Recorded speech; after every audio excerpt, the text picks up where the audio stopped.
How to place an order in DoorDash for someone else.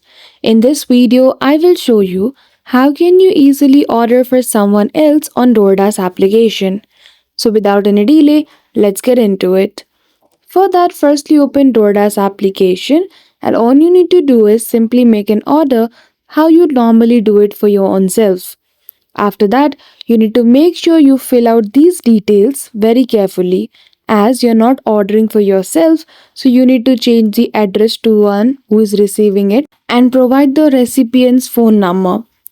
After that, you need to check out the order and simply you can keep the track record of the order. The recipient does not need necessarily the application in their mobile phone to receive the order.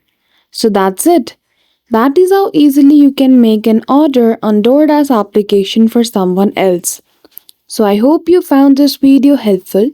If you did, don't forget to give it a thumbs up and subscribe to our channel for such tutorial. Thank you for watching till the end.